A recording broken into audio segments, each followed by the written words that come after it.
A very good day to everyone. I am continuing with Science 1 10th standard. मैं science 1 के video नहीं बना रहा था क्योंकि उसको मतलब बिना एक्शन के साइंस 1 पढ़ाना it's a very difficult thing.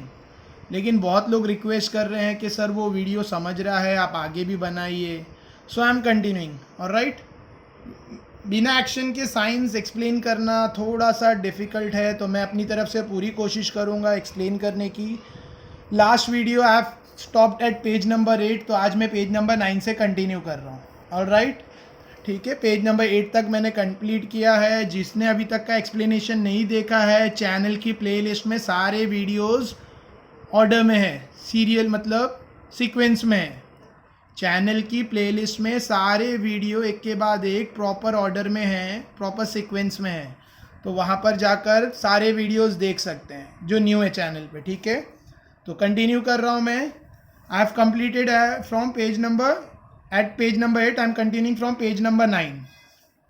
ठीक है, अभी पेज नंबर 8 पे हमने पढ़ा था. पॉइंट नंबर सी से हम कंटिन्यू कर रहे हैं. पॉइंट नंबर बी में आप एक्सप्लेनेशन देख सकते हो चैनल लिस्ट में जाकर. साइंस का एक सेक्शन है, साइंस 10th स्टैंडर्ड, उसमें है. ठीक है, नेक्स्ट.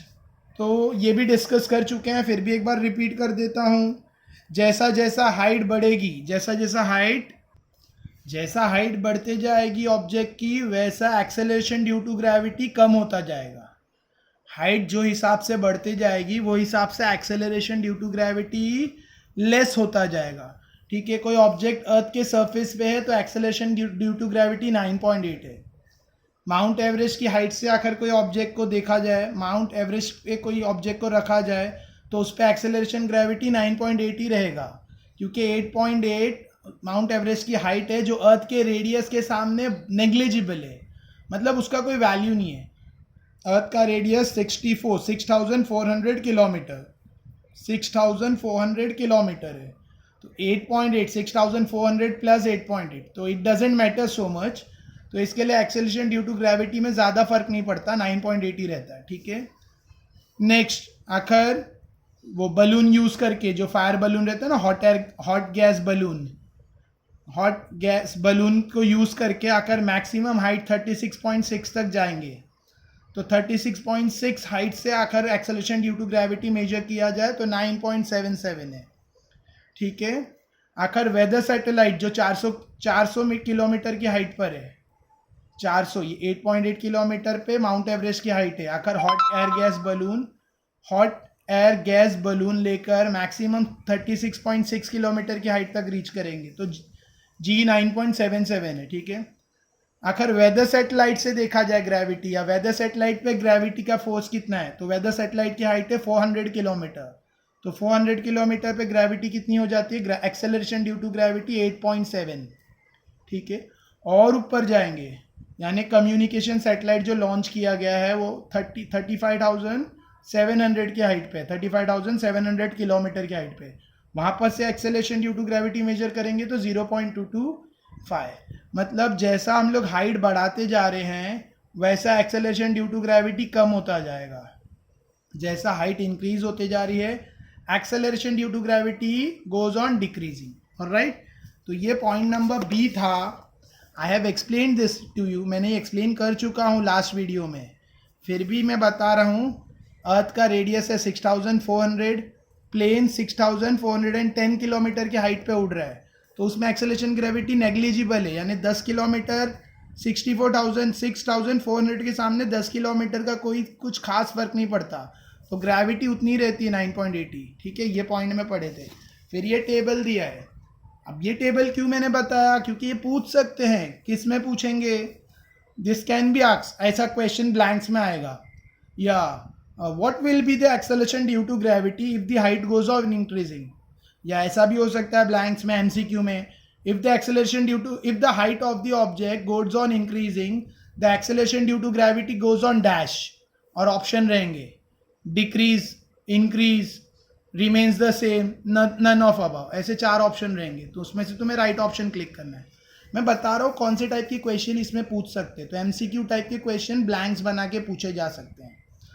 समझना ज़रूरी है. ठीक है, रट्टा नहीं मारना है, ये बाहट नहीं करना है कि 8.8 पे 90, ये सब बाहट नहीं करना. ये समझना है कि जैसे जैसे हाइट बढ़ रही है जी कम होता जा रहा है। ऑलराइट, तो समझना ज़रूरी। देखो साइंस है, साइंस में ये टेक्सचुअल क्वेश्चंस में से नहीं आता है सिर्फ, ये टेक्स्ट बुक के पीछे के क्वेश्चन है, पेज नंबर 15। आखिर कोई सोच रहा है मैं सिर्फ इतने क्वेश्चंस प्रिपेयर करूं, पेज नंबर 15, 14 जो भी है, कोई सोच रहा है सिर्फ मैं टेक्सचुअल क्वेश्चंस पढ़ लूं और मैं आराम से पास हो जाऊंगा, तो मे बी वो पास हो जाए, लेकिन 40 आउट ऑफ 14 लाके जस्ट पास होके इट्स ऑफ नो यूज़। कहीं आगे इन फ्यूचर तुम्हें साइंस करना है तो इट्स ऑफ नो यूज़। तो कोई सोच रहा है सिर्फ टेक्सचुअल आंसर पढ़ लूँ बहुत हो गया, तो मैं बोलूँगा साइंस में इट्स इनसफिशिएंट। साइंस में 30% कम्स फ्रॉम दिस, इसमें से सिर्फ 30% आता है, 70% ये जो पूरा मैटर पढ़ रहे ना उसमें से आएगा। फॉर हिस्ट्री 90% टेक्सचुअल क्वेश्चंस में से आएगा, हिस्ट्री 90% इसमें से आता है हिस्ट्री, बट फॉर साइंस इसमें से नहीं आता है, इसमें से 30% ही रहेगा क्वेश्चंस में, 30-40%। बहुत इजी पेपर उन लोग ने रखा तो 50%, ठीक है। बाकी सब कहाँ से आएगा, और ये सब बाहर थोड़ी किया जा सकता है, इट्स ऑन योर अंडरस्टैंडिंग। एक बार समझा तो बाहर भी होता है इजीली, लेकिन बिना समझे मगअप करना इट्स अ बिग जॉब या वेरी डिफिकल्ट, ठीक है। बिना समझे रट्टा मारना, और वो बेवकूफ़ी भी है, मतलब इट्स ऑफ नो यूज, उससे कोई फ्यूचर भी अच्छा नहीं, means it's harmful for your future also. Alright, next third point, change with depth. जैसा जैसा हम लोग अर्थ के अंदर जाएंगे, अर्थ को डिग करके, अर्थ में खोद कर अर्थ के अंदर जाएंगे, तो जैसा जैसा हम लोग अर्थ के अंदर जाएंगे रेडियस कम होते जाएगा, तो ग्रेविटी को क्या फ़र्क पड़ेगा, एक्सेलरेशन ड्यू टू ग्रेविटी को क्या होगा। अगर हम लोग हाइट कम कर रहे हैं, मतलब जीरो पे नहीं, अर्थ की सरफेस पे नहीं, अंदर जा रहे हैं, अर्थ के अंदर घुस रहे हैं, जैसा जैसा हम लोग अर्थ के अंदर घुसेंगे तो जी क्या होगा, देखो हाइट जैसे बढ़ रही है जी कम हो रहा है, तो आखिर हम लोग अर्थ के अंदर जाएंगे तो तुम लोग बोलेगे जी बढ़ रहा है, बढ़ना चाहिए सर, बढ़ेगा, लेकिन ऐसा नहीं होगा। क्यों, क्योंकि जैसा जैसा हम लोग अर्थ के अंदर जाते जाएंगे जी, अर्थ जैसा जैसा हम लोग अर्थ के अंदर जाएंगे तो जहां पर हम लोग है अर्थ के अंदर डिग करके वो पॉइंट से मास काउंट होगा, समझ रहे हैं। फॉर एग्जाम्पल सपोज ये अर्थ है, ठीक है, ये अर्थ है सपोज, ठीक है, थोड़ा जूम करके लेते हैं।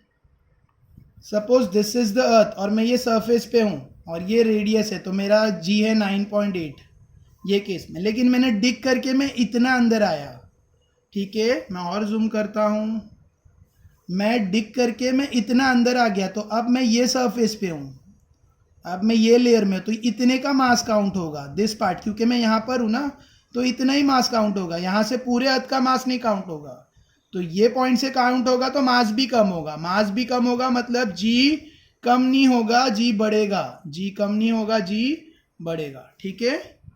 आई होप समझा, ठीक है। नहीं समझा तो मैं, देखो ये पॉइंट मैंने अभी लोकल लैंग्वेज में एक्सप्लेन किया, अब मैं लाइन टू लाइन एक्सप्लेन कर रहा हूँ, ध्यान दो, जो अभी मैंने एक्सप्लेन किया वो यहाँ पर है line to line. The value of G also changes if we go inside the earth, अगर हम लोग अर्थ के अंदर जाएंगे तो जी का वैल्यू चेंज होता है।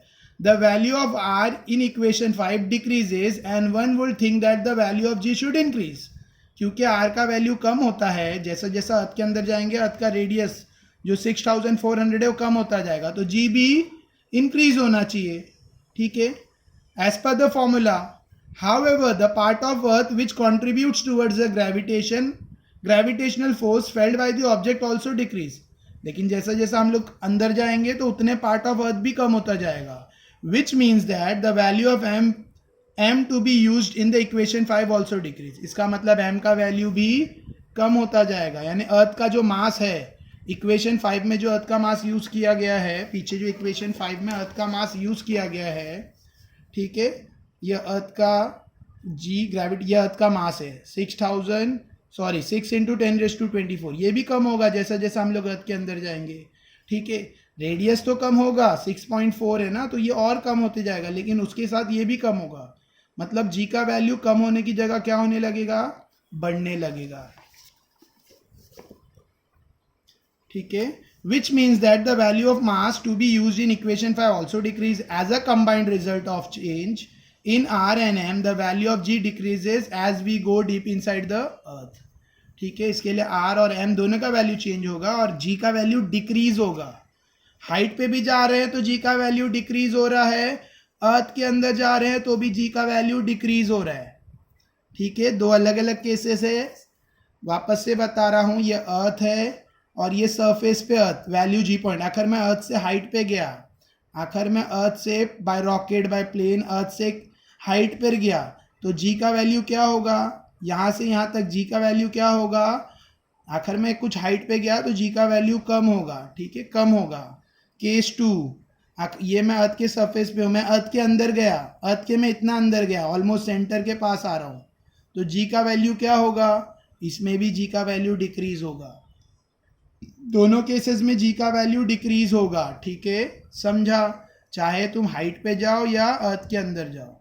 अर्थ के अंदर जाने पर क्यों डिक्रीज हो रहा है, अर्थ के अंदर जाने पर डिक्रीज इसलिए हो रहा है क्योंकि हम लोग जितना अंदर जा रहे हैं उतना मास कम हो रहा है अर्थ का।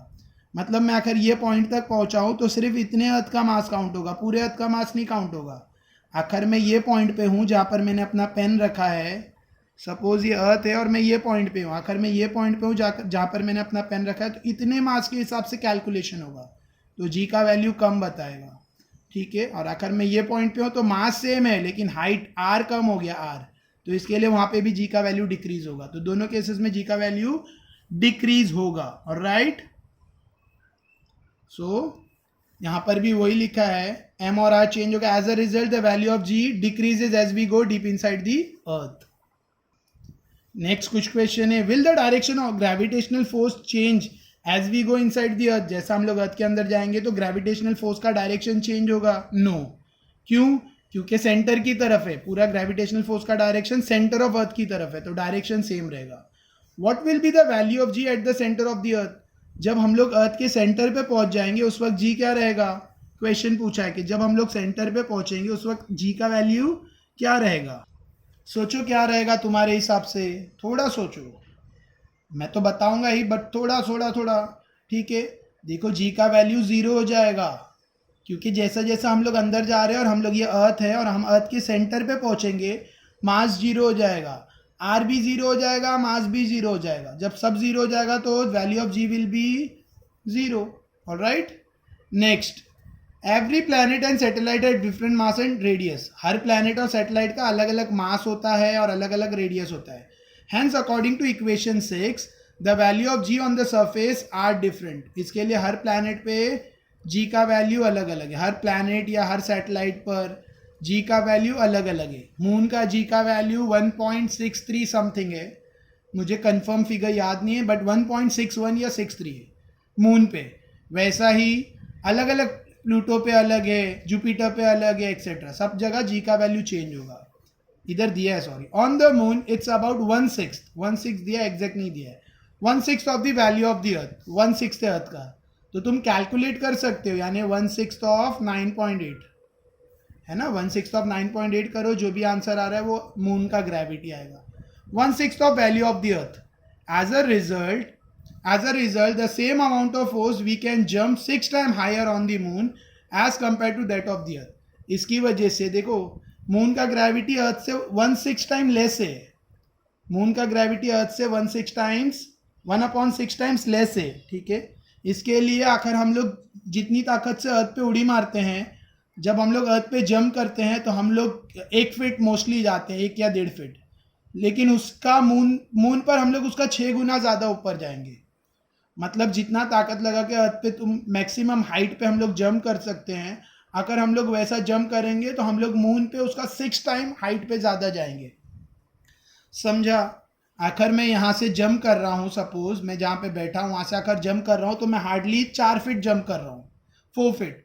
आखिर मैं वही जंप मून पे उतनी ही एनर्जी से, उतनी ताकत लगा के, उतना ही फोर्स अप्लाई करके मून पे जंप कर रहा हूँ, तो मैं 4 फीट का 6 टाइम यानी 6 4 जा 24 फीट तक लॉन्ग जंप कर पाऊंगा। ठीक है, समझा। उसी तरह से एक और समझाने के लिए बोल रहा हूँ, मास वाइज। आखिर मेरा वेट अलग चीज़ है, मास अलग चीज़ है। आखिर मेरा वेट अर्थ पे 80 kg है, तो मून पर जाकर आखिर मैं अपना वेट करूँगा तो इसका 6 टाइम लेस वेट आएगा। आखिर मेरा मून पे अर्थ पे वेट 80 kg है, तो मून पे जाकर जब मैं वेट करूंगा तो इसका 6 kg लेस हो जाएगा, क्योंकि अर्थ का ग्रेविटेशनल पुल 6 टाइम्स लेस है। आई होप समझ रहे हैं। ठीक है, next topic is mass and weight. अब ये क्वेश्चन भी है पीछे, ये डिस्टिंग्विश में भी पूछ सकते हैं या ऐसा भी पूछ सकते हो, what is mass, what is weight, define mass, define weight, या ऐसा सकते हैं what is the difference between mass and weight. तो अभी मैंने क्वेश्चन देखा था पीछे, शायद ये अंदर बैक साइड में क्वेश्चन लिस्ट में भी है. ठीक है, mass and weight. What is mass and weight? Mass is the amount of matter present in the object. देखो मास और वेट अलग रहता है. बहुत जन सोचते हैं मास और वेट तो सेम है, ये अलग क्यों बता रहे हैं. मास अलग चीज़ है, वेट अलग चीज़ है. मेरे बॉडी का मास सपोज 10 kg है, 10 kg, तो मेरे बॉडी का वेट 80 न्यूटन्स है. समझ रहे हैं? मास मतलब मेरी बॉडी के अंदर जितनी चीज़ें भरी हुई है, जिसकी वजह से मेरा बॉडी का मास. देखो मास अर्थ पे जितना है उतना ही मून पे रहेगा, उतना ही कोई भी प्लैनेट पे जाओ मास चेंज नहीं होगा, क्योंकि तुम्हारी बॉडी जितनी अर्थ पे है उतनी मून पे रहेगी, उतनी जुपिटर पे रहेगी, उतनी प्लूटो पे रहेगी. लेकिन वेट सब जगह अलग अलग बताएगा. आखिर मैं अपना वजन अर्थ पे चेक कर रहा हूँ तो कुछ फिगर आ रहा है, वही वेट में जाके मून पे चेक कर रहा हूँ तो अलग बता रहा है. आखिर में वेइंग मशीन होती है, सुना होगा वेइंग मशीन, वेट करने के लिए जो मशीन यूज होती है. ठीक है, आखिर मैं वेइंग मशीन लेकर जा रहा हूँ और अपना वेट अर्थ पे चेक कर रहा हूँ, लेकर मैंने अर्थ पे चेक किया, सपोज इट्स समथिंग 80 kg, तो मून पे 80 नहीं रहेगा, मून पे कुछ और रहेगा, जुपिटर पे कुछ और रहेगा, प्लूटो पे कुछ और रहेगा, सब जगह मेरा वेट अलग रहेगा. लेकिन मेरा मास जो अर्थ पे है वही मून पे रहेगा, वही जुपिटर पे रहेगा, वही प्लूटो पे रहेगा. क्योंकि मास क्या है? मास एक्चुअल मैटर है बॉडी का. ठीक है, mass is the amount of matter present in the object. Object में जो मैटर है उसको कहते हैं मास. और वेट किसको कहते हैं? वेट mg को कहते हैं, मास इंटू ग्रेविटी. वेट क्या है? फोर्स है, मास इंटू ग्रेविटी. ठीक है, मास को ग्रेविटी से मल्टीप्लाई किया, यानी आपकी बॉडी का जितना भी मास है, सपोज 20 kg, उसको 9.8 से मल्टीप्लाई करेंगे फॉर अर्थ. 20 इंटू 9.8 जो भी आएगा वो तुम्हारा वेट है, वेट. और वेट का यूनिट है newtons. N, capital N. Weight का यूनिट है न्यूटन्स, एन. ठीक है, और मास का यूनिट है केजी. शायद लिखा भी होगा, देख लेते हैं. Mass is the amount of matter present in the object. Mass वो मैटर को कहते हैं जो ऑब्जेक्ट में है. The SI unit of mass is KG. Mass का एसआई यूनिट क्या है? The SI unit of mass is KG. Mass is a scalar quantity. SI unit है केजी. मास स्केलर क्वांटिटी है. मास क्या है? वेक्टर क्वांटिटी नहीं है. मास का कोई डायरेक्शन नहीं रहता है, सिर्फ मैग्नीट्यूड रहता है. मैंने लास्ट वीडियो में बताया था स्केलर क्वांटिटी क्या है और वेक्टर क्वांटिटी क्या है. ठीक है, जो 8th में पढ़ते हैं लेकिन 10th तक नहीं समझा रहता है. बहुत सारे बच्चों ने पहली बार सुना नहीं है, काफ़ी बार सुन चुका है 7th में 8th में, लेकिन समझा ही नहीं आज तक. तो आज समझ लो. स्केलर क्वांटिटी मतलब ऐसी क्वांटिटी जिसमें मैग्नीट्यूड हो, मतलब कुछ वैल्यू हो, लेकिन उसकी कोई दिशा, उसका कोई डायरेक्शन ना हो. ठीक है, और वेक्टर क्वांटिटी जिसमें मैग्नीट्यूड भी हो, डायरेक्शन भी हो. तो मास स्केलर क्वांटिटी है. ठीक है, मास का कोई डायरेक्शन नहीं रहता. वेट वेक्टर क्वांटिटी है, इसका डायरेक्शन रहता है अर्थ के सेंटर में, या कोई भी ऑब्जेक्ट है उसका सेंटर. अर्थ है तो अर्थ के सेंटर पे उसका डायरेक्शन है. हर बॉडी अर्थ के सेंटर की तरफ जाएगी. ग्रेविटी, क्योंकि वेट का डायरेक्शन होता है, क्योंकि जी का डायरेक्शन होता है, डायरेक्शन. ठीक है, अभी और कुछ एग्जाम्पल दूँ. स्केलर क्वांटिटी का एग्जाम्पल है टेम्परेचर. आखिर कोई पूछे आज क्या टेम्परेचर है, तो आप कोई भी मतलब उसके लिए अपैरेटस यूज़ करके कोई भी टेम्परेचर मापने, मेजर करने वाले ऑब्जेक्ट यूज़ करके हम लोग बता सकते हैं, या मोबाइल में देख के बता सकते हैं आज टेम्परेचर 45 डिग्री. कोई पूछे कौन से डायरेक्शन में, तो आप बोलोगे टेम्परेचर का कोई डायरेक्शन थोड़ी रहता है. तो temperature is a scalar quantity, उसका कोई डायरेक्शन नहीं. आखिर कोई पूछे कार की स्पीड क्या है, तो कोई बोलेगा, सपोज कोई कार जा रही है आपके सामने से और कोई पूछे इसकी स्पीड क्या होगी, तो आपने अंदाजे का इसकी स्पीड मेरे अंदाजे 30 किलोमीटर पर आवर है, 30 किलोमीटर पर आवर स्पीड से गई. ठीक है, बोलेंगे कौन से डायरेक्शन में, तो आप बोलोगे ये डायरेक्शन में गई, लेफ्ट गई या राइट गई. सपोज आपने कोई कार जाते हुए देखी और किसी ने पूछा इसकी वेलोसिटी क्या होगी आपके अंदाजे से, तो आपने अपने अंदाजे से 30 किलोमीटर पर आवर बोला. पूछा डायरेक्शन, तो बोले हाँ ये लेफ्ट साइड में गई, हाँ ये राइट साइड में गई. तो वेलोसिटी का डायरेक्शन रहता है, कोई भी एक डायरेक्शन रहता है वेलोसिटी में. ठीक है ना. तो velocity is a vector quantity, temperature is a scalar quantity. उसी तरह से मास मास क्या है, स्केलर क्वांटिटी, उसका कोई डायरेक्शन नहीं रहता है. वेट वेक्टर क्वांटिटी, उसका डायरेक्शन हमेशा डाउनवर्ड रहता है. वेक्टर क्वांटिटी, उसका डायरेक्शन हमेशा वेट का डाउनवर्ड रहता है, हमेशा सेंटर ऑफ अर्थ की तरफ जाता है अगर अर्थ की ग्रेविटी में है तो. समझ रहा है? होप ये आंसर है. क्योंकि mass amount of matter present in the object, SI unit of mass is KG. ठीक है, mass is a scalar quantity, mass एक scalar quantity. Its value is everywhere same, same everywhere, सब जगह इसका value, मास का value सब जगह same रहेगा. अर्थ पे, प्लूटो पे, स्पेस में, वैक्यूम में, सब जगह, एयर में. Way its value does not change even when we go to another planet. Mass का वैल्यू चेंज नहीं होता अगर हम कोई और प्लैनेट पे भी चले जाए तो. According to Newton's first law, it is the measure of inertia of the object. Newton's first law के हिसाब से वो इनर्शिया है. न्यूटन्स फर्स्ट लॉ के हिसाब से मास क्या है, इनर्शिया है. Higher the mass higher the inertia, जितना मास बढ़ाएगा उतना इनर्शिया बढ़ेगा. अब ये वर्ड भी 9th में पढ़ चुके हैं, लेकिन मेरे को पता है ये रिकलेक्ट नहीं होता. अरे इनर्शिया क्या था, सर ने तो बोल दिया इनर्शिया, इनर्शिया क्या था, तो मैं इसके लिए बीच बीच में 9th का भी रिवाइज करवाता हूँ. इनर्शिया कहते हैं body continues in a state of rest or of motion until and unless an external force is applied on it. एक बॉडी रेस्ट में है, ये पेन रेस्ट में है तो रेस्ट में ही रहेगी, और ये पेन मूव हो रही तो मूव होते रहेगी जब तक कोई एक्सटर्नल फोर्स इसको रोका नहीं. आखिर ये रेस्ट में है, आखिर ये पेन रेस्ट में है तो रेस्ट में ही रहेगी जब तक कोई एक्सटर्नल फोर्स उसको मूव नहीं करे. ऑलराइट, वो है इनर्शिया. तो मास क्या है, इनर्शिया है. जितना मास ज़्यादा रहेगा उतना इनर्शिया ज़्यादा. ठीक है. नेक्स्ट वेट, वेट के बारे में. The weight of an object is defined as the force with which the earth attracts the object. weight वो force है, force जिससे अर्थ ऑब्जेक्ट को अपनी तरफ खींचता है. ठीक है. the force F on an object M on the surface of earth can be written by using the formula W equals to weight equals to force. weight क्या है, force है, और force का फॉर्मूला क्या है, हमने 9th में formula पढ़ा है, F equals to ma. हमने 9th में फोर्स का फॉर्मूला पढ़ा है, force equals to mass into acceleration. तो ए की जगह यहाँ पे acceleration due to gravity g है, तो एम और जी. ठीक है. और फिर जी का वैल्यू यहाँ पुट करो जो हमने पीछे फाइंड किया था, G M upon R square. तो यहाँ पुट कर सकते हैं F equals to m g M m upon R square. ठीक है. वैसे यहाँ पुट नहीं किया, सिर्फ इतना ही बताया. नेक्स्ट वेट क्या है देखते. मास का तो एसआई यूनिट केजी है, पढ़ा है ना अभी. वेट का एसआई यूनिट देखते क्या है. weight being a force, क्योंकि weight force है, इस SI unit is newtons. also the weight being a force is a vector quantity. और weight क्या है, vector quantity. देखो अगर distinguish लिखना है तो 3 पॉइंट तो easily मिल गए. एक, amount of matter present in the object is called mass, और the weight of an object is a force with which the earth attracts the object is called weight. ठीक है. force with which the earth attracts the object is called weight. और यहाँ पे the amount of matter present in the object is mass. distinguish का first point हो गया. Second point SI unit kg है मास का, और इसका SI यूनिट न्यूटन है. 2 पॉइंट हो गए. थर्ड पॉइंट स्केलर क्वांटिटी, इसका थर्ड पॉइंट वेक्टर क्वांटिटी. ठीक है. डायरेक्शन कौन सा रहता है, towards the centre of the earth. As the value of ji is not same everywhere, the weight of an object changes from place to place. क्योंकि g सब जगह same नहीं है. अर्थ का जी कुछ और है, मून का जी कुछ और है, और दूसरे प्लैनेट्स के लिए जी कुछ और है. ठीक है. इसके लिए वेट सब जगह बदलता है. मास तो वही है, लेकिन जी का वैल्यू चेंज होते रहेगा तो एफ चेंज होगा, मतलब wait.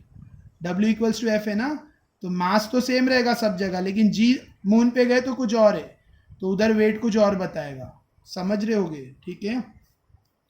The weight of an object changes from place to place though its mass is constant everywhere. Alright. तो मैंने एक आंसर भी कर दिया. पीछे क्वेश्चन है, मे बी देखना पड़ेगा, मैंने देखा नहीं है, तो वो मैंने I have explained you. Alright. Next ये कुछ बॉक्सेस में है, देखो रीड करके कुछ एग्जाम्पल दिया है, चलो कर लेते हैं. ठीक है. वी यूज मतलब equally we use weight for both mass and weight. हम लोग क्या करते हैं, वेट ही बोलते हैं, मास को भी वेट बोलते हैं, वेट को भी वेट बोलते हैं. And measure the weight in kilogram, और हम लोग कोई भी चीज़ का वेट किलोग्राम में बोलते हैं, which is the unit of mass. लेकिन वो वेट तो यूनिट ऑफ मास है. But in scientific language when we say that Rajiv weight is 75 kg, we are talking about Rajiv mass. what we means in Rajiv weight is equals to the gravitational force on 75 kg mass, ठीक है, 75 kg mass.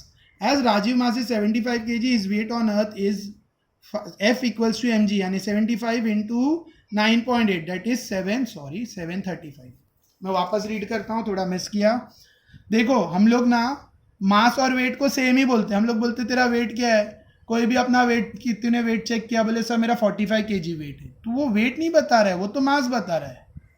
जो भी बोल रहा है अपना तेरा wait, तो वो वेट नहीं बता रहा है, वो मास बता रहा है. ठीक है, जैसे राजीव से किसी ने पूछा, यहाँ लिखा हुआ है, आई हैव रेड दिस, मैं वापस बोल रहा हूँ.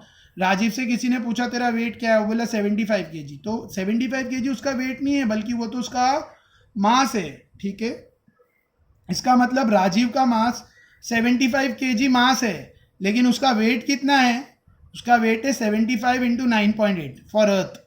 अर्थ के हिसाब से उसका वेट कितना है, वेट ऑन अर्थ क्या है, 75 इंटू 9.8, दैट इज 735 न्यूटन्स. ठीक है, the weight of 1 kg mass is 1 into 9.8 into, I hope समझ रहा है, ये समझा ना. ठीक है, थोड़ा चाहिए तो मैं इसको जूम कर लेता हूँ. तो ये रीड करो, you may be having the text book से रीड करो. मैंने समझा दिया कि कोई भी आकर तुम्हें पूछे वेट, तो वो जो तुम बताते हो 45 kg 50 kg जो तुमने चेक किया है मशीन पर, वो वेट नहीं है, वो तो मास है. समझे, वो तुम्हारा बॉडी का मास है. आखिर वेट एक्चुअली देखना है तो उसको मल्टीप्लाई बाय 9.8 करना पड़ेगा, तो जो भी आएगा वो वेट रहेगा. ठीक है, the weight of 1 kg mass is, कोई भी 1 kg मास का वेट निकाला जाए तो वो 9.8 है. अगर 1 kg मास वाले ऑब्जेक्ट का वेट निकालेंगे तो 1 इंटू 9.8 न्यूटन आएगा. अब weighing machine tell us the mass. हमारे पास जो हम जो वेटिंग मशीन यूज करते हैं वो क्या बताती है, mass. The two scale balance in shop compare two weights, that is two masses. और वो जो तराजू होता है, टू स्केल बैलेंस मतलब तराजू में क्या कंपेयर किया जाता है, two weights, that is two masses. Next, page number 10. Will your weight remain constant as you go about the surface of earth. हम लोग अर्थ के सरफेस से ऊपर जाते जा रहे हैं, तो क्या हमारा वेट उतना ही रहेगा या कम होगा या बढ़ेगा. देखो जैसे जैसे हम लोग अर्थ के सरफेस से ऊपर जा रहे हैं, मास सेम रहेगा, लेकिन वेट कम होता जाएगा. वेट कम होता जाएगा. तो आंसर टू दिस इज हमारा weight goes on decreasing. Mass same रहेगा लेकिन वेट कम होता जाएगा. Question 2, suppose you are standing on a tall ladder. तुम एक लंबी सी सीढ़ी पर खड़े हो. If your distance from the centre of the earth is twice R. इतनी बड़ी सीढ़ी है, मतलब आर रेडियस जितनी बड़ी सीढ़ी है, क्योंकि तुम सीढ़ी पे खड़े हो तो तुम्हारा डिस्टेंस अर्थ के सेंटर से कितना हो रहा है, double of R. What will be your weight. तो तुम्हारा वेट क्या रहेगा, तो हमारा वेट उस वक्त क्या हो जाएगा, 1/4 टाइम कम हो जाएगा. Our weight will decrease by 1/4 times. 1/4 less हो जाएगा, लेस अपना वेट. समझा कैसे 1/4 लेस होगा, आई हैव कैलकुलेटेड इट, मतलब वो फॉर्मूले से कैलकुलेट करके. लेकिन इधर इतना ही क्वेश्चन है, तो वेट कितना कम होगा, 1/4 ऑफ द ओरिजिनल वेट. ठीक है, मैं इतना शॉर्ट में बता रहा हूँ. इसके बाद सम है, तुम देख के लो. चाहिए तो I will help you in sum. अलग से वीडियो बनाऊंगा सम्स का, चाहिए तो. फिर this is a general type of question, general type of knowledge. General knowledge के लिए दिया है, रीड करके समझना है क्या है, और बेसिक स्टैंडर्ड का है. इसके लिए भी आकर चाहिए तो अलग से वीडियो बना सकते हैं. ठीक है, next, take a small stone. This is page number 11. Take a small stone, hold it in your hand. Which force are acting on the stone. एक छोटा सा पत्थर अपने हाथ में लिया आपने, ठीक है, और हाथ में पकड़ा, तो इस पे कौन से फोर्स एक्ट कर रहे हैं, ये स्टोन पर कौन सा फोर्स एक्ट कर रहा है. Now release the stone. फिर उसको तुम रिलीज कर दो, स्टोन को रिलीज कर दो. What do you observe. तुमने क्या ऑब्जर्व किया, what are the force acting on the stone after you release it. ठीक है, तुमने एक स्टोन लिया हाथ में, ठीक है, और उस पर कौन सा फोर्स एक्ट कर रहा है बताओ. जब तुम उसको रिलीज करोगे तो क्या होगा, ऑब्जर्व करो. ठीक है ना, रिलीज करते क्या होगा, स्टोन नीचे गिरेगा. ठीक है, what are the force acting on the stone after you release. और फिर स्टोन पे कौन से फोर्स एक्ट कर रहे थे जैसे ही तुमने रिलीज किया. तो देखो मैं थोड़ा सा मोबाइल डाइवर्ट करता हूं बताने के लिए.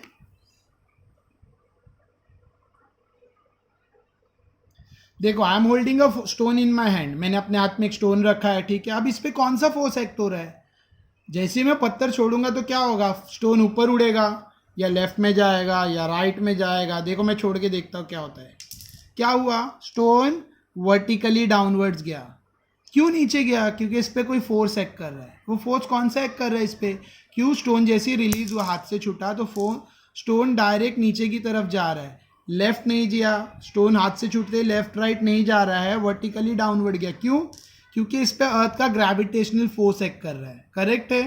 वही क्वेश्चन पूछा है कि तुमने हाथ में स्टोन लिया, उसको रिलीज करोगे तो क्या, और फिर वो इस पर कौन सा फोर्स एक्ट कर रहा था? तो इस पर डायरेक्टली अर्थ का ग्रेविटेशनल फोर्स एक्ट कर रहा है, जिसकी वजह से नीचे गिर रहा है। ये जो डायरेक्टली स्टोन नीचे गिर रहा है, इसको कहते हैं फ्री फॉल। इसी को कहते हैं फ्री फॉल। लेकिन जैसे ही मैंने स्टोन को हाथ से रिलीज किया और वो नीचे की तरफ जा रहा है, तो कुछ एयर के पार्टिकल्स हैं यहाँ पर जो इससे टकरा रहे हैं। एयर पार्टिकल्स इससे टकरा रहे हैं, ठीक है। और एक रिएक्शन फोर्स है।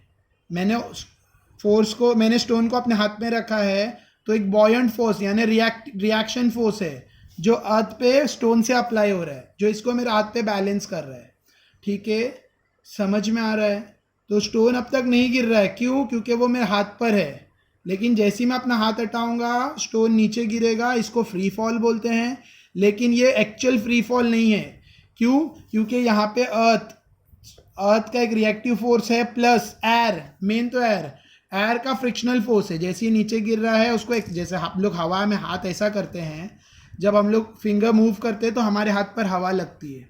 तो यहाँ पर जब वो नीचे जा रहा है, तो एक एयर का जो फ्रिक्शनल, जो यहाँ पर एयर है वो उसके पार्टिकल से टकरा रहा है, तो फ्रिक्शनल फोर्स प्रोड्यूस हो रहा है।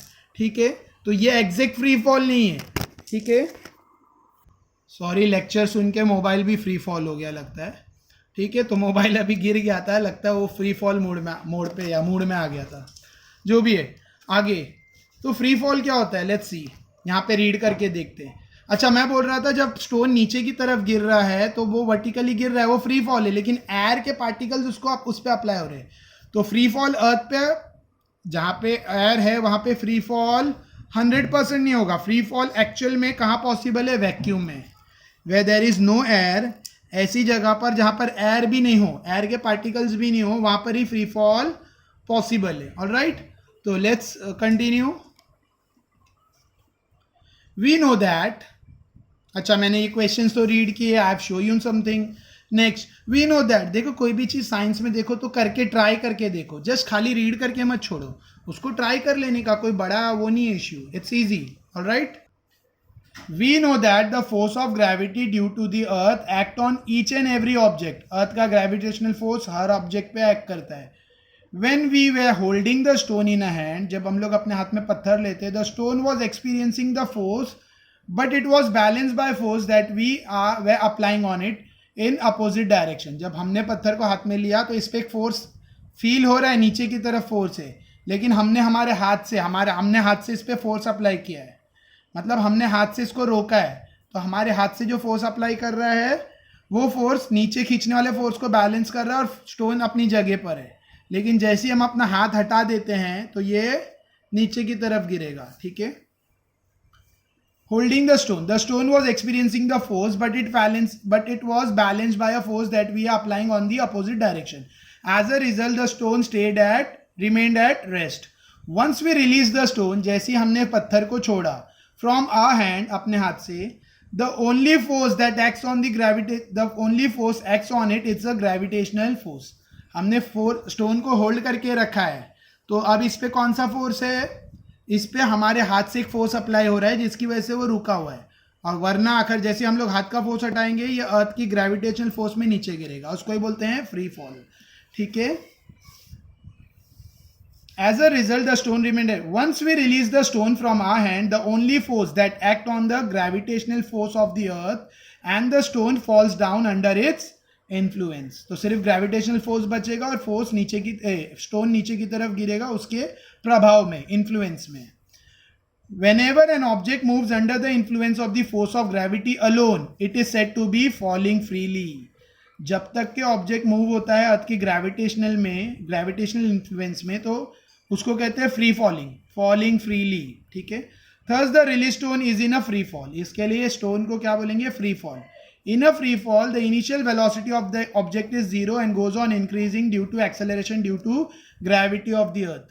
देखो, ये ऑब्जेक्ट है, जैसे मैंने रिलीज किया हाथ, तो ये पॉइंट पे जैसे ही मैंने अपना हाथ रिलीज किया, ये पॉइंट पे उसकी वेलोसिटी 0 है, लेकिन जैसे जैसे वो नीचे जाते जाएगा, हाथ मैंने छोड़ दिया, जैसे वो नीचे जाएगा तो उसकी वेलोसिटी बढ़ती जाएगी।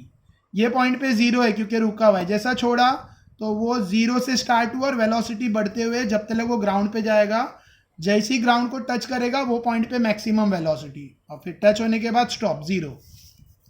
Alright, thus the release in the free fall the initial velocity of the object is 0 and goes on increasing due to acceleration due to gravity of the earth. ठीक है, during free fall the frictional force due to air, free fall के वक्त air का भी frictional, air का opposite force apply होता है, frictional force of air opposes the motion of the object and देखो बार बार शायद फ्री फॉल का टॉपिक चल रहा है, इसके लिए मोबाइल भी बार बार फ्री में फॉल हो रहा है, ठीक है, जो भी है। Next, during free fall the frictional forces due to air opposes the motion of the object, frictional force किसको अपोज कर रहा है, एयर के मोशन को, ऑब्जेक्ट पे जो अप्लाई हो रहा है। And a buoyant force also act on the object, और एक बॉयंट फोर्स भी एक्ट हो रहा है, bouncy force. Thus through free fall is possible only in vacuum, free fall सिर्फ कहाँ पॉसिबल है, जो थ्रू फ्री फॉल है, असली रियल फ्री फॉल कहाँ पॉसिबल है, ओनली इन वैक्यूम, वैक्यूम उसको कहते हैं where there is no air. Alright, next हो गया। Next, for a free fall object falling, for a free falling object the velocity on reaching, for a free falling object the velocity on reaching the earth and the time taken for it can be calculated by using Newton's equations of motion. कोई भी object का free falling उसकी velocity calculate की जा सकती है Newton's law, Newton's equation of motion से, जो 9th स्टैंडर्ड में 3 इक्वेशंस ऑफ मोशंस पढ़े थे, v equals to u plus a t, फिर s is equals to u t plus half a t square, v square equals to you square plus 2as, ये 3 equation of motion 9th में पढ़े थे, kinematic equation भी कहते हैं इसको। For free fall the initial velocity u 0 है, देखो मैंने अभी बताया ये पॉइंट पे जैसे मैं रिलीज कर रहा हूँ ये पॉइंट पे u 0 है, इनिशियल वेलोसिटी 0 है, फाइनल वेलोसिटी v जो भी रहेगा चेंज होगा, तो u तो 0 है, और क्योंकि अर्थ का एक्सेलरेशन अप्लाई हो रहा है तो a इक्वल्स टू g, ठीक है। तो we can write the equation as, मैं देखो 9th का इक्वेशन लिख के बताता हूँ तुम्हें पहले। 9th में मैंने ये इक्वेशन बहुत बार सीखा है बच्चों को, v equals to u plus a t, v equals to u plus a t, तो v इक्वल्स टू यू तो 0 है और a g बनेगा, a equal to g acceleration due to gravity, तो v equals to 0 plus g t, 0 plus g t कितना होता है, v equals to g t. तो देखो यहाँ पर वो इक्वेशन आया v equals to g t, जो मैंने अभी यहाँ बताया। उसी तरह से काइनेमेटिक सेकेंड इक्वेशन में a की जगह पे g डालो और u की जगह पे 0 डालो तो s is equals to half g t square मिलेगा। और थर्ड वाले इक्वेशन में थर्ड न्यूटन्स इक्वेशन में v u की जगह 0 डालो, a की जगह g डालो तो v square equals to 2gs। तो मैंने एक करके बताया, बाकी तुम कर सकते हो। Next, for calculating the motion of the object thrown upward, आखिर कोई ऑब्जेक्ट ऊपर की तरफ फेंका गया, अभी तो हम लोग ने स्टोन की बात की है जो ऊपर से नीचे आ रहा है, हमने अभी जो स्टोन की बात की है वो हम लोग ऊपर से ड्रॉप कर रहे हैं, वो नीचे जा रहा है। अभी क्या कह रहा है, कोई स्टोन नीचे से ऊपर फेंका गया, आखिर कोई ऑब्जेक्ट को नीचे से ऊपर की तरफ फेंका गया तो क्या होगा, कोई ऑब्जेक्ट है जिसको नीचे से ऊपर की तरफ फेंका गया, तो जब वो नीचे से ऊपर आएगा तो अर्थ का ग्रेविटेशनल पुल नीचे की तरफ है, अर्थ का ग्रेविटेशनल पुल नीचे की तरफ है और ऑब्जेक्ट ऊपर की तरफ मूव हो रहा है, तो उसके लिए g नेगेटिव लिया जाएगा, ठीक है। बाकी सब सेम रहेगा लेकिन g नेगेटिव रहेगा, ठीक है। और वेलोसिटी चेंज हो जाएगी क्योंकि नीचे से जब फेंक रहा है वो इनिशियल रहेगी और ऊपर के पॉइंट पे मैक्सिमम आएगी। For calculating the motion of an object thrown upward acceleration is negative, acceleration g क्या रहेगा, negative, that is in the direction opposite to the velocity. क्यों नेगेटिव, g क्यों नेगेटिव रहता है, क्योंकि अर्थ का ग्रेविटेशनल पुल नीचे है और ऑब्जेक्ट ऊपर जा रहा है, तो अपोजिट डायरेक्शन में, इसके लिए negative. The direction opposite to velocity and it is taken to be minus G, the magnitude of ji is same but the velocity of an object decreases because of negative acceleration. Magnitude G का same रहेगा 9.8, लेकिन velocity ऊपर आते आते slow होती जाएगी क्योंकि अर्थ तो नीचे खींच रहा है। कोई भी ऑब्जेक्ट को हम लोग नीचे से जब ऊपर फेंकते हैं ना तो वो नीचे से ऊपर आता है, फिर रुकता है कोई पॉइंट पे, फिर वापस बैक जाता है, कोई भी स्टोन को जब तुम नीचे से ऊपर फेंकोगे, जितनी भी ताकत से चाहिए फेंको, वो ऊपर जाएगा जाएगा जाएगा, लेकिन एक पॉइंट पे रीच होगा और फिर वापस से अर्थ पर आकर गिरेगा। एक पॉइंट पे रीच होके कुछ सेकंड्स के लिए, कुछ मिली सेकंड्स के लिए वहां पर ऐसा लगेगा रुक गया, फिर नीचे आएगा। तो जब ऊपर फेंकोगे तो जब वो ऊपर जा रहा है उसकी स्पीड कम होती जाएगी, कम होती जाएगी, कम होती जाएगी, फाइनल पॉइंट पे उसकी स्पीड 0 हो जाएगी और फिर वो नीचे आने लगेगा और फिर स्पीड बढ़ेगी बढ़ेगी बढ़ेगी और मैक्सिमम स्पीड पे आएगा। क्यों ऐसा हो रहा है? क्योंकि अर्थ पुल कर रहा है उसको, क्योंकि अर्थ का एक्सेलरेशन नीचे की तरफ है और हमने जो फोर्स अप्लाई किया ऊपर की तरफ, तो इसके लिए वो रुकेगा और वापस आएगा। ठीक है, लेकिन समझा नहीं है तो इसको बोलते हैं negative acceleration. Alright, next, the moon and artificial satellite are moving only under the influence of gravitational field of earth.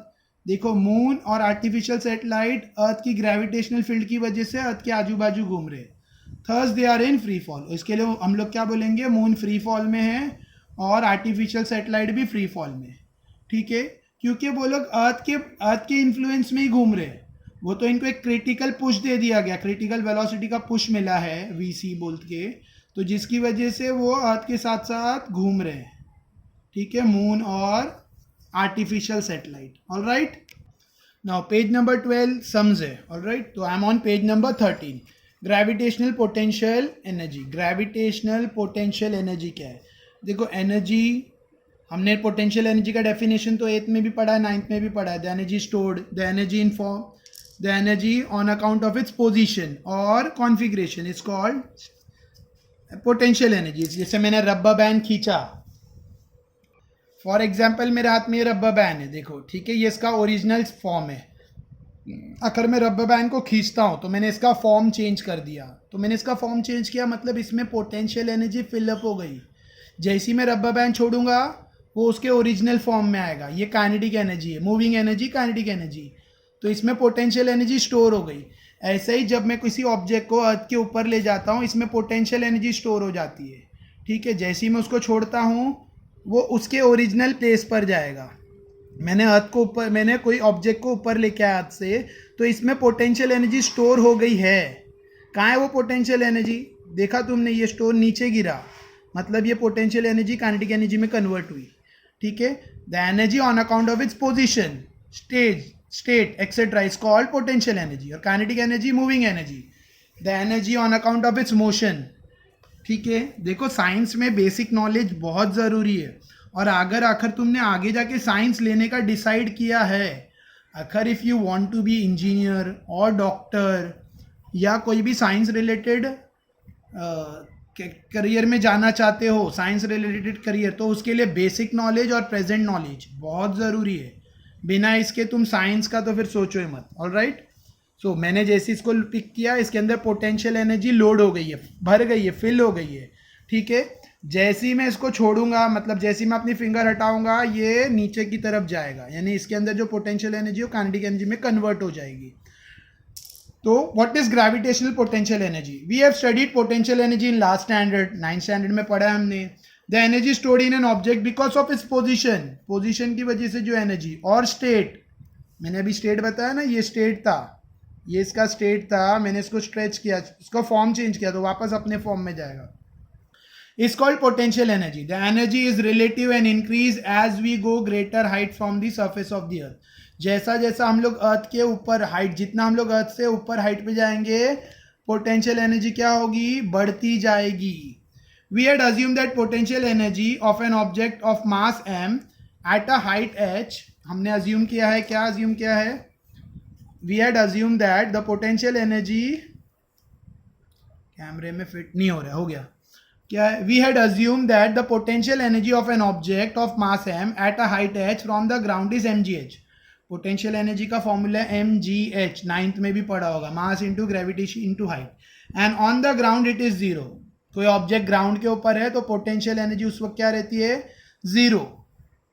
When h is small compared to radius r of the earth, we assume g to be constant and we can use the formula mgh. But for a large value of h, the value of g decreases with the increase in h. लेकिन जैसा जैसा g का value बढ़ता जाएगा वैसा वैसा h का value कम होता जाएगा। ठीक है, सॉरी, जैसा जैसा h का वैल्यू बढ़ेगा g का वैल्यू कम होता जाएगा। For an object at infinite distance from the earth the value of ji is zero. कोई ऑब्जेक्ट अर्थ से इनफाइनाइट डिस्टेंस पे है तो जी उस पर जीरो होगा, मतलब उस पर पोटेंशियल एनर्जी अर्थ के हिसाब से जीरो है. मतलब ये बोलना चाहते हैं कि सिंपल लैंग्वेज में बोल रहा, आखिर कोई ऑब्जेक्ट अर्थ की ग्रेविटी के बाहर चला गया, कोई ऑब्जेक्ट अर्थ की ग्रेविटेशनल फील्ड के बाहर चला गया, अर्थ के जी के बाहर चला गया, कोई ऑब्जेक्ट अर्थ से बहुत दूर है जहां पर अर्थ का जी एक्ट नहीं कर रहा, तो उस वक्त पोटेंशियल एनर्जी उसमें जीरो रहेगी. Thus the smaller distance that it height the potential energy is lesser than zero, that is its negative. और हाइट एच बहुत कम है यानी तो पोटेंशियल एनर्जी नेगेटिव में बोली जाएगी. When an object is at a height H from the surface of the earth it's potential energy is. अच्छा, ये नेगेटिव में क्यों लिखा है? क्योंकि कोई भी ऑब्जेक्ट जब अर्थ से ऊपर जाएगा तो ग्रेविटेशनल पुल नीचे, इसके लिए माइनस साइन है. Alright, next this is the last topic, escape velocity. Escape simple language में बता रहा हूँ, या मैथमेटिकली भी लिखा है, मैं तुम्हें सिंपल बता रहा हूँ. कोई ऑब्जेक्ट, सपोज कोई बंदा रॉकेट पे बैठकर अर्थ की ग्रेविटेशनल फील्ड के बाहर चला गया, ठीक है, या रॉकेट अर्थ की ग्रेविटेशनल फील्ड के बाहर एक बार चला गया तो अर्थ उसको अपनी तरफ नहीं खींचेगा और वो स्पेस में फ्लोट होता रहेगा, क्योंकि उस पर आकर कोई ग्रेविटी नहीं एक्ट कर रही है, तो हवा में फ्लोट में. हमने वो देखे होंगे वीडियोस एस्ट्रोनॉट्स के, जो लोग सैटेलाइट वगैरह पे काम करते हैं, तो वो लोग कैसे हवा में तैरते, क्योंकि उनकी बॉडी पे ग्रेविटी जीरो रहती है. ये ग्रेविटी का वैल्यू बहुत कम हो जाता है वहाँ पे, इसके लिए वो लोग उड़ते हैं. लेकिन एक बार ग्रेविटी, सैटेलाइट ग्रेविटेशनल फील्ड के अंदर रहता है, ग्रेविटी के बाहर चला गया तो जो वेलोसिटी लगती है अर्थ की ग्रेविटेशनल फील्ड को स्किप करने में, अर्थ की ग्रेविटेशनल फील्ड को ओवरकम करने में, अर्थ की ग्रेविटेशनल फील्ड से बाहर जाने में जो स्पीड वेलोसिटी लगती है उसको कहते हैं एस्केप वेलोसिटी. उसको कहते हैं एस्केप वेलोसिटी. देखो अब मैं ये रीड करके समझाता हूँ, अभी तो मैंने लोकल में समझाया. We have seen that when a ball is thrown upward, जब भी हम लोग बॉल ऊपर की तरफ फेंकते हैं उसकी वेलोसिटी धीरे धीरे कम होती है, क्योंकि ग्रेविटी अर्थ की उसको नीचे की तरफ खींच रही है. एक पॉइंट पे वेलोसिटी जीरो हो जाती है, फिर उसके बाद स्टोन नीचे की तरफ आने लगता है, ठीक है. The velocity become zero after reaching a certain height and after that the stone start falling. उसके बाद पत्थर नीचे आने लगता है. It maximum height depends on the initial velocity. उसकी हाइट कितनी हाइट पे जाएगा? जितनी स्पीड से उसको फेंका जाएगा, जो वेलोसिटी से उसको थ्रो किया जाएगा स्टोन उतना ही ऊपर तक जा पाएगा, ठीक है. उसके लिए न्यूटन्स का थर्ड लॉ है, V square equals to you square plus 2s. V square equals to initial velocity U square जितनी रहेगी उतनी ही उस पर ही निर्भर करता है फाइनल वेलोसिटी v और s, हाइट ऑफ ऑब्जेक्ट, ठीक है. फाइनल वेलोसिटी तो जीरो होने वाली है, क्योंकि ऑब्जेक्ट जैसा जैसा ऊपर आएगा एक पॉइंट पे आके वो रुक जाता है, उसकी स्पीड कम होती जाती है. जैसे हमने स्टोन ऊपर फेंका वो ऊपर जाके एक पॉइंट पे आके स्टॉप होता है. जैसे वो स्टॉप होता है मतलब उसकी v फाइनल वेलोसिटी जीरो, और फिर वो नीचे की तरफ आता है. Final velocity zero, initial velocity जितनी देंगे उस हिसाब से s उतनी हाइट पर जाएगा. s मतलब डिस्प्लेसमेंट, हाइट, ठीक है. मतलब जितना ज़्यादा इनिशियल वेलोसिटी से तुम बॉल को ऊपर फेंकोगे, बॉल स्टोन जो भी एग्जाम्पल में, उतना मैक्सिमम हाइट पे जाएगा. The reason for this is that the higher the initial velocity, the ball will oppose the gravity of the earth more and larger will be the height of the. जितनी ज़्यादा velocity से तुम उसको फेंकोगे ball उतना ज़्यादा oppose करेगा अर्थ की gravity को और उतनी मैक्सिमम हाइट वो तक पहुंच पाएगा.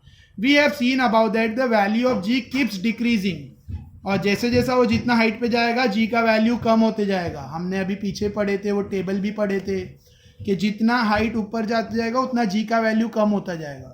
तो आखिर मैंने बहुत ज़्यादा वेलोसिटी अप्लाई करके कोई ऑब्जेक्ट को छोड़ा तो जी कम हो के फाइनली जी जीरो हो जाएगा, और वो ऑब्जेक्ट जैसे ही जी जीरो होएगा वो ऑब्जेक्ट मतलब अर्थ की ग्रेविटी के बाहर चला गया, वो ऑब्जेक्ट अर्थ एस्केप वेलोसिटी से वो ऑब्जेक्ट अर्थ के बाहर जाएगा. तो वो जो मैक्सिमम वेलोसिटी जिससे कोई भी ऑब्जेक्ट को अर्थ की फील्ड के, अर्थ की ग्रेविटी के बाहर भेजा जा सकता है, वो वेलोसिटी जिससे फेंकने पर या जिससे थ्रो करने पर या जिससे मूव करने पर जी जीरो हो जाए, ऐसी हाइट पर पहुंचे, इतनी वेलोसिटी के हाइट उतनी हाइट एस पर उतना पहुंच जाए, मतलब इतनी हाइट इतना डिस्प्लेसमेंट ले ले कि जी का वैल्यू जीरो हो जाए, ठीक है, जी का वैल्यू जीरो हो जाए, तो वो वेलोसिटी को कहते हैं एस्केप वेलोसिटी.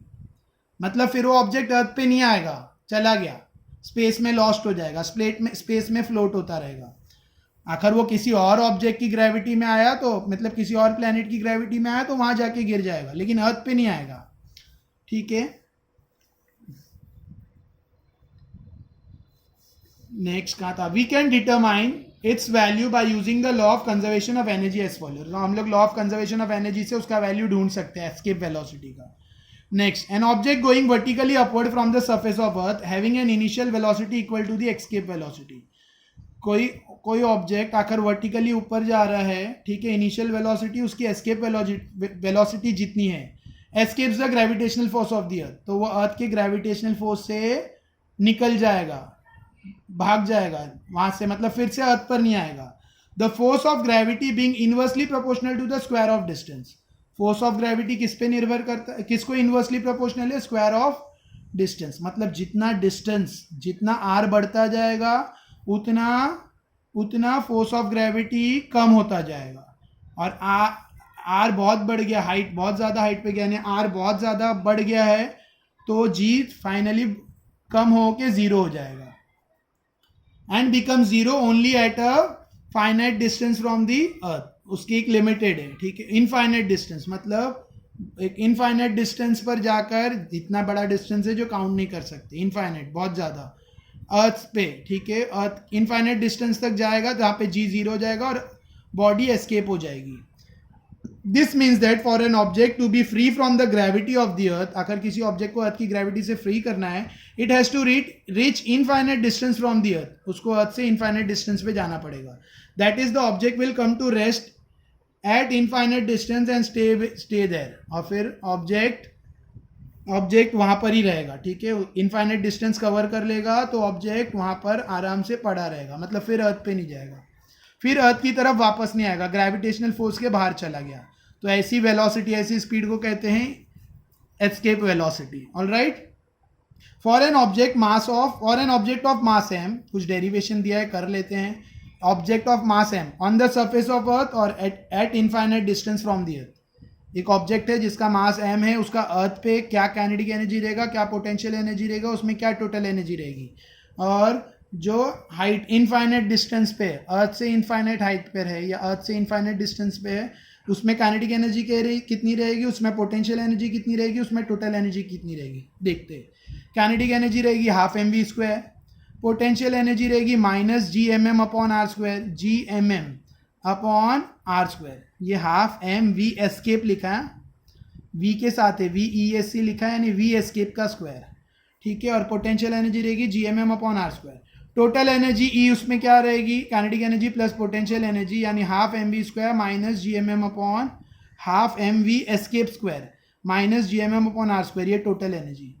और कोई ऑब्जेक्ट आखिर अर्थ से इनफाइनाइट डिस्टेंस पे है तो वो रेस्ट में रहेगा, उसकी काइनेटिक एनर्जी जीरो रहेगी, उसमें पोटेंशियल एनर्जी कितनी रहेगी, minus GMM upon infinity. R है ना, आर डिस्टेंस इनफाइनाइट है, anything upon infinity is zero, maths कहता है anything upon infinity is zero, तो जीरो प्लस जीरो इज, तो टोटल एनर्जी उसमें कितनी रहेगी, जीरो। ऑलराइट, आई होप समझा। इसके बाद भी सम्स है कुछ, मैं सम्स अभी ये वीडियो में नहीं करा रहा हूँ, आखिर नेक्स्ट वीडियो में देखूंगा मैं सम्स वगैरह कराऊंगा। हाँ, नेक्स्ट वीडियो में I am going to discuss all this, मैं सारे आंसर डिस्कस करूंगा, इवन मार्क करके भी दूंगा, ठीक है, टेक्सचुअल आंसर्स, और ये इसमें जो भी डेरिवेशन है मैं नेक्स्ट वीडियो में कराऊंगा। सम्स वगैरह जो भी है I try my best to do in the next video. लेकिन याद रखो, इसमें सिर्फ इतना ही नहीं पढ़ना है, दिस कम्स फॉर 30%। ये सब पढ़ोगे, इतना ही नहीं पढ़ना है, मैं कह रहा हूँ ये भी पढ़ना है, प्लस टेक्स्ट बुक में से पूरे मटेरियल को समझ के पढ़ना है, ये भी समझ के पढ़ना है, ये 5-6 आंसर्स है, कुछ डेरिवेशन, ये सब समझ के पढ़ना है, because it's come for 30 to 40%। और बाकी मटेरियल इसमें से कुछ भी पूछते हैं वो लोग क्वेश्चन बनाकर, दैट्स कम फॉर रिमेनिंग 60-70%, ठीक है। तो सब पढ़ना है यार। इन साइंस के लिए यूज रेफरेंस बुक, कोई भी रेफरेंस बुक है, नवनीत की डाइजेस्ट बेस्ट है। अगर डाइजेस्ट से पढ़ना चाहते हो तो डाइजेस्ट में पूरे क्वेश्चन आंसर फॉर्म में दिया है, और मैं तो बेस्ट सजेस्ट करूंगा कि go with text book he read करो, समझ के बात करो, क्वेश्चन आंसर्स फॉर्म करो। देखो मेरे जो स्टूडेंट्स हैं ना, उनको मैंने होमवर्क में दिए थे, इसमें से कुछ क्वेश्चंस बना के दिए, तो उन्होंने उसके आंसर्स ढूंढ के मुझे बताए, तो मैं अभी सजेस्ट करूंगा कि तुम खुद क्यों नहीं क्वेश्चन बनाते। जैसे क्वेश्चन बना दिया, define escape velocity, what will be the value of escape velocity at infinite distance, ऐसे सब कुछ भी पूछते हैं। What is the total energy at infinite distance, ठीक है। तो क्वेश्चंस बनाए जाते हैं, खुद से बनाओ और अंडरस्टैंड करके उसके आंसर्स बनाओ। और इतना नहीं करना है तो गो विथ रेफरेंस बुक, चलेगा, ठीक है। तो आखिर हाँ, इतना भी कोई नहीं कर पा रहा है, जो बच्चा साइंस में जो लोग वीक है उनके लिए बता रहा हूँ, दिस इज जो अभी मैं लास्ट सजेशन कर रहा हूँ उनके लिए, जिनको 40 आउट ऑफ 20 काफ़ी है। ऐसे बच्चों को हेल्प करने के लिए बोल रहा हूँ जो 40 आउट ऑफ 20 लाना चाहते हैं, मतलब उनकी एबिलिटी नहीं है, वो पास नहीं हो पा रहे हैं, तो 40 आउट ऑफ 20 भी उनके लिए काफ़ी है। तो वो लोग तो सिर्फ ये सब आंसर, सिर्फ टेक्सचुअल आंसर्स पढ़ो और बोर्ड रिपीटेड आंसर्स पढ़ो। पिछले 4-5 साल का पेपर लो और जितने बोर्ड में क्वेश्चंस रिपीट हुए, वैसे सिलेबस 2 साल पहले चेंज हुआ था, तो 2 साल पहले के यहाँ पेपर्स ही मिलेंगे, 2 या 3 साल, तो वो लो और उतने आंसर्स करो, टेक्सचुअल आंसर्स करो, you will get 40 out of 20। एक चैप्टर का नहीं, सारे चैप्टर के, लेकिन धीरे धीरे ही पढ़ना है। ऑल राइट, सो वीडियो भी बहुत लेंदी हो गया, लेकिन 3-4 पेजेस बहुत लेंदी चैप्टर था, 15 पेजेस का तो चैप्टर है, ठीक है। तो explaining that is a very big task. जो भी आई होप समझा हो तो लाइक शेयर एक्सेट्रा शेयर करो, लाइक करो, कमेंट करो, डाउट्स पूछो, ठीक है। और सब समझा तो मुझे जो भी है कमेंट में जैसा भी तुम्हें रिप्लाई करना है करो। Thanks for watching. पूरा वीडियो देखना, लेकिन बीच बीच में से स्किप करके देखकर कुछ फ़ायदा नहीं है। मैं फिर रिपीट कर रहा हूँ, you are in 10th, take it very seriously. वो तुम्हारा लक है कि लॉकडाउन है etcetera etcetera, you are not going to, you can't attend classes etcetera, जो भी है, but don't lose your chance. दूसरे बच्चों से पीछे मत रहो। मैनी स्टूडेंट्स आर स्टडिंग, बहुत सारे बच्चे ऑनलाइन स्टडी कर ही रहे हैं। मैंने सोचा ही नहीं था कि इतने सारे सब्सक्राइबर मुझे ज्वाइन करेंगे विद इन अ मंथ। तो within a month there are around 500 subscriber on my channel. तो मैंने तो सोचा नहीं था, आई वॉज नॉट एक्सपेक्टिंग। जो भी है, they have a lot of request, उन लोग रिक्वेस्ट करते जा रहे हैं और मुझे किसी की रिक्वेस्ट मना करने अच्छी नहीं लगती, so I am continuing. All right, like video लगा अच्छा तो लाइक शेयर और सब्सक्रिप्शन। और हाँ, चैनल में मैंने सारे प्रीवियस जितने भी वीडियो इसके पहले मैंने बनाए हैं, सब मैंने चैनल में सब्जेक्ट वाइज, ठीक है, सीक्वेंस में, ऑर्डर में रख दिए हैं। जिसको भी वहाँ से स्टडी करना है, they can do it. Alright, thank you.